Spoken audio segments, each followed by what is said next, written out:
Hello everyone, कैसे हो आप लोग। उम्मीद है अच्छे ही होंगे। चलिए चलते हैं एपिसोड की ओर। एपिसोड की शुरुआत में हमें दिखाया जाता है कि स्कूल के सभी लोग मिलकर हैना का बर्थडे सेलिब्रेट कर रहे हैं। गिफ्ट देने की बारी आती है तो गिफ्ट में जिन उसे कुत्ते की हड्डी देता है। उसके बाद एक एक कर सभी स्टाफ मेंबर को गिफ्ट देते हैं, पर असल में सारे गिफ्ट ऐसे गिफ्ट होते हैं जो कुत्ते को दिए जाते हैं। सब यहाँ पे बोल रहे होते हैं कि हमें पता चल गया है कि तुम एक कुत्ता हो। अचानक से फिर हैना की आँख खुलती है। ये सब कुछ वो सपना देख रही होती है। यहाँ वो उठ चुकी थी, जल्दी से अपनी ड्रेस पहनने लग जाती है। तभी जिन दरवाजा खोल देता है। उसको एक नजारा दिखता है, उसमें से दिखता है कि हैना कपड़े पहन रही है और साइड में यूल अजीब तरीके से सोया हुआ है। उसके कपड़े ढंग से नहीं होते। हैना तुरंत उसके कपड़े ठीक करती है। जिन हैना से पूछता है तुम यहाँ क्या कर रही हो। यूल की आंखें खुल जाती है। बोलता है अंकल आप आ गए। फिर जिन बोलता है क्या तुम एक्सप्लेन कर सकते हो तुम दोनों यहाँ पे क्या कर रहे थे। सीन कट होता है और हमें दिखाया जाता है ये सब लिविंग रूम में आ चुके हैं। यहाँ पर हैना इशारे से मना कर रही होती कि कल वाली बात जिनको ना बताए। तभी इन उन दोनों के लिए ग्लास में पानी लेकर आता है, उनके सामने रख देता है। पहला सवाल वो पूछता है कि तुम दोनों से कोई गलती हो गई है। यूल चिल्लाता है और बोलता है कि अंकल आप क्या सोच रहे हो, ऐसा कुछ नहीं हुआ है। हैना बात बदलते हुए बोलती है कि कल रात को पुलिस का फोन आया था और मुझे पुलिस स्टेशन जाना पड़ गया था यूल के लिए।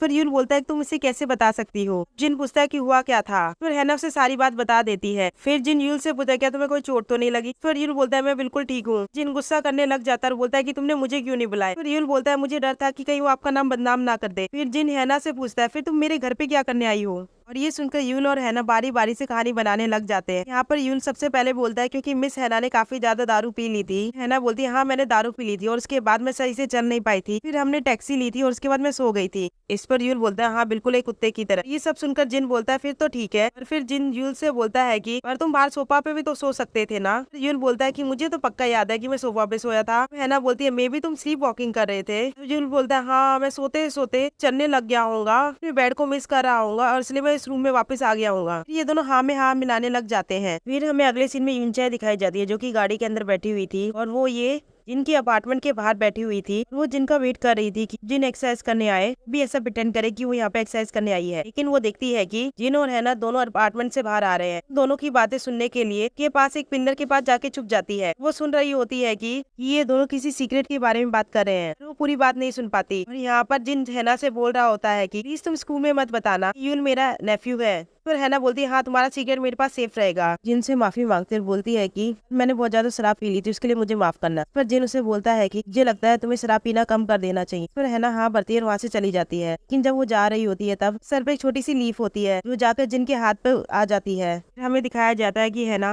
के एनिमल सेंटर में आ चुकी है। यहाँ पर वो अपनी बहन यूना को बता रही होती है कि उसका सीक्रेट उसके एक स्टूडेंट को पता चल गया है। वो स्टूडेंट जिनका नेफ्यू है। ये सब सुनकर यूना बहुत गुस्सा करने लग जाती है और हैना को पकड़ के मार रही होती है। अभी वो उनके बीच में आ जाता है, उन्हें छुड़वा देता है। और यहाँ पे वो यूना से बोल रहा होता है कि तुम भी कुछ शरीफ नहीं हो, तुमने भी बहुत सारी गलतियां की है। याद है ना कि तुम्हारे बॉयफ्रेंड को भी पता चल गया था हमारे इस सीक्रेट के बारे में। सुनकर यूना को छोड़ देती है और वो को मारने लग जाती है। सीन कट होता है, हमें दिखाया जाता है कि हमारे हैंडसम जिन ने बहुत सारा खाना बना रखा है और खाना बनाने के बाद वो यूल को बोलता है कि आ जाओ खाना खा लो। तो वो देखता है कि यूल का ध्यान तो फोन में है और फोन में वो तो की वीडियो देख रहा है। जिन बोलता है कि तुम्हें क्या कुत्ते पसंद है, तुम पूरे दिन उसकी वीडियो देखते रहते हो। फिर यूल बोलता है कि आप मुझे कुत्ता तो लाने नहीं देते इस घर में, मैं वीडियो देख के ही काम चला लेता हूँ। यूल बोलता है मेरे पास एक आइडिया है, यूना हम एक छोटा सा पपी लिया है, प्यारा सा पपी, भी आप घर आया करोगे को प्यार से वेलकम किया करेगा। फिर जिन बोलता है तब तो मैं कभी घर ही नहीं आऊंगा। ये कहकर जिन जाने लगता है। यूल बोलता है कि कल मैं सीरियस हूँ, कुत्ते के लिए सब कुछ करूंगा, मुझे एक कुत्ता लेने दो। फिर जिन बोलता है पहले खाना खाओ उसके बाद मैं कुछ सोचूंगा। यूल खाना खाने लगता है और बोलता है कि अब बताओ अंकल आपने क्या फैसला किया। फिर जिन बोलता है मेरी एक शर्त है, तुम 10 कटोरी चावल खा लेते हो, मैं इस घर में कुत्ता नहीं आऊंगा। फिर यूल बोलता है ऐसा तो पॉसिबल ही नहीं है, मैं इतना सारा खाना खा सकूं। फिर हमें दिखाया जाता है कि यूना हीना को स्कूल छोड़ने आई हुई है। हीना यूना से बोल रही होती है कि चिंता मत करो, मेरा स्टूडेंट बहुत अच्छा है, मेरे राज को राज ही रखेगा। यूना हाँ भरती है। ये सुनकर यूना अपने पॉकेट से की चेन निकालती है और उस की चेन में छोटा सा कुत्ता डॉल होती है। यूना इसको हैना को देकर बोलती है कि जिन को दे देना, क्या पता इसको देखकर कुत्तों से कम डरे।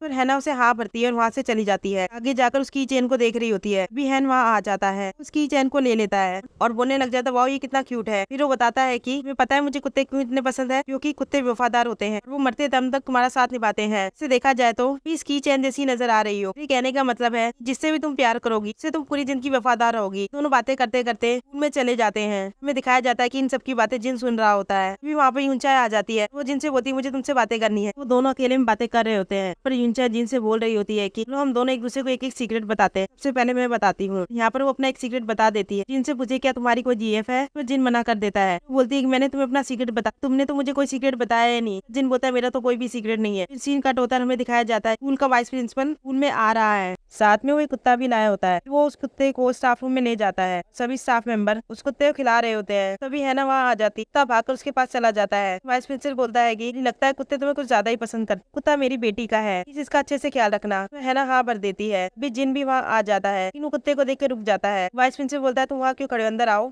जिन बोलता है कि असल में वो अपनी कार की चाबी भूल गया है, अभी लेकर आता हूँ। फिर वाइस प्रिंसिपल उसे रोकते हुए बोलता है कि तुम नीचे जा ही रहे हो तो मेरी गाड़ी से कुत्ते का खाना भी ले आना। तो जिन हाँ भरता है और वो ऐसा ही करता है। जिन लौट आया था स्टाफ रूम में, देखता है कि स्टाफ रूम में कोई नहीं, कुत्ता जमीन में सो रहा है। पर जिन की हिम्मत नहीं होती अंदर जाने की। वाइस प्रिंसिपल पीछे से आ जाता है। वो जिन को बोलता है अच्छा हुआ तुम मुझे यहाँ मिल गए, बहुत बिजी हूँ, तुम मेरे बदले इस कुत्ते को खाना खिला दोगे। जिन चौंकते बोलता है मैं। जिन बोलता है हाँ मैं खिला दूंगा। वाइस प्रिंसिपल वहाँ से चले जाता है। उनकी हिम्मत नहीं हो रही होती उस दरवाजे से आगे जाने की। पीछे दरवाजे से अंदर जाता है। कटोरे में उस कुत्ते के लिए खाना डाल रहा होता है, लेकिन वो कुत्ता जिन की आवाज सुन लेता है, उसकी तरफ दौड़ने लग जाता है। फिर है ना वहाँ आ जाती है और ये देख लेती है। जिनको धक्का मारती है, धक्के से जिन उड़ता हुआ स्टाफ रूम के बाहर गिर जाता है। पर है ना बोलती मुझे माफ कर, कहकर वहाँ से भाग जाती है। तब जिन पीछे मुड़ के देखता है, उसे समझ आता है हुआ क्या था। देखता है कुत्ता उसके पास आ रहा था, मैंने उसे बचा लिया है। फिर है ना हमें दोबारा से दिखाई जाती है, पर वो यूल के साथ बैठी हुई थी। यहाँ पर है ना यूल से बोल रही होती है कि प्लीज मेरा सीक्रेट किसी को मत बताना। इस पर यूल है ना से पूछता है क्या तुम्हारा स्कूल आना ठीक है, अगर तुम अभी कुत्ता बन गई तो तुम्हारा राज पता चल जाएगा। है ना बोलती मैं ऐसे कुत्ता नहीं बनती। यूल बोलता है कि तुम कुत्ता बनोगी, वो कुत्ता बहुत प्यारा था, तुम कुत्ता बन जाओगी या तुम मुझे खेलने दोगी तुम्हारे साथ। फिर है ना उसे हैरानी से देखने लग जाती। यूल अपनी जेब से एक चॉकलेट निकालता है, हैना को दे देता है। बोलता है कि जनरली कुत्तों को चॉकलेट काफी पसंद होती है। उसी तरह हमें जिन दिखाया जाता है जो अपने स्टाफ रूम में दोबारा से लौट रहा होता है और वो देखता है कि स्टाफ रूम में अभी भी कुत्ता है। तभी हैन वहाँ आ जाता और पूछता है तुम क्या कर रहे हो यहाँ पर, अंदर क्यों नहीं जा रहे हो। जिन बोलता है मेरा एक काम कर दो, बुक मेरे लिए डेस्क पे रखाओ। हैन बोलता है मैं ऐसा क्यों करूँ भला। जिन बोलता है अगर तुम ऐसा कर दोगे तो तुम्हारे लिए केक खरीदूंगा। हैन मान जाता है और अंदर जाके वो बुक रख देता है। कुत्ते को देख लेता है, कुत्ते को उठाकर बाहर ले आता है। थोड़ी देर कुत्ते को घुमाकर कुत्ते को छोड़ देता है वहाँ पर घूमने के लिए। आगे से जिन आ रहा होता है, कुत्ता जिन की तरफ भागने लग जाता है।